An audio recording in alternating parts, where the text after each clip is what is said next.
For Catholics, the Eucharist is the very real presence of the body and blood of Jesus and the summit of their liturgical experience. But for those with gluten intolerance, this deeply spiritual connection is disrupted. It was a disheartening challenge facing one local woman who has found an ally in her pastor. Greg Thompson has the story.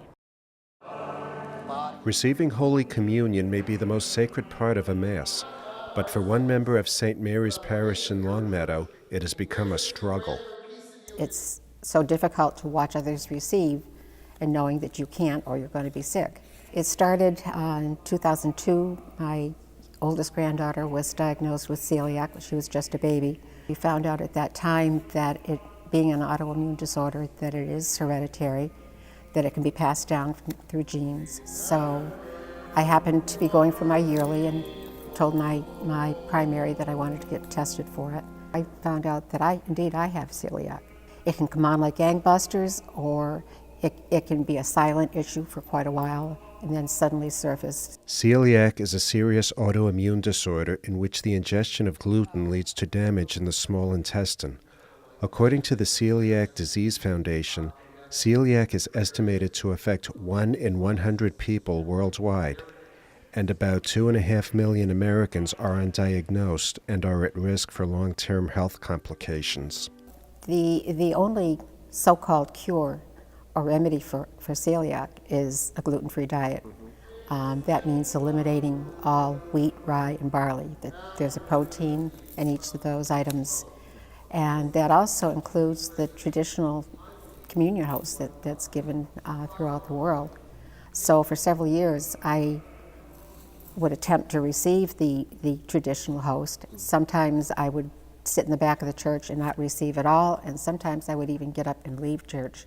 Before Barbara learned there was a low-gluten host, life was not easy. But even after she learned it was available, life was still not that easy. Received comments like, well, they're more expensive, or we don't have that many of them. I've been telling strangers, basically, what my problem is and trying to find a resolution. Although Barbara has had issues in the past in obtaining gluten-free hosts, she has found one key ally and supporter here in her home parish. When Father CJ finally came to St. Mary's, I immediately approached him and said, we need to talk. My niece has asthma, and she said to me once, Uncle CJ, when I come to Mass, I'm very sensitive to the incense. Well, now that I have a niece who has asthma, it's come home. It's really through Barbara, and she's the one that really showed me the new mini ciborium, if you will, that the low gluten hosts can be placed into. I was surfing on the web for a dish to hold low gluten hosts and found the gift, GIFT, Gluten Intolerant Faithful Thanksgiving, designed by a priest from Maryland.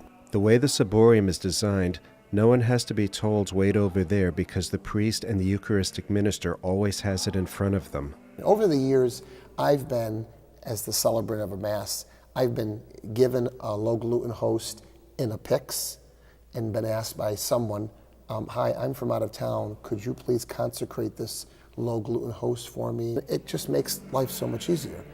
I'm not fumbling anymore. And I change hands when I give somebody a low gluten host. Although the Vatican still prefers traditional wafers, the U.S. Conference of Catholic Bishops now has guidelines allowing churches to use low gluten wafers. For Real to Real, I'm Greg Thompson. The U.S. Bishops' Committee on Divine Worship has said that Catholics who cannot receive communion hosts at all, even under the species of low-gluten hosts, may receive Holy Communion under the species of wine. The Church teaches that under either species of bread or wine, the whole Christ is received.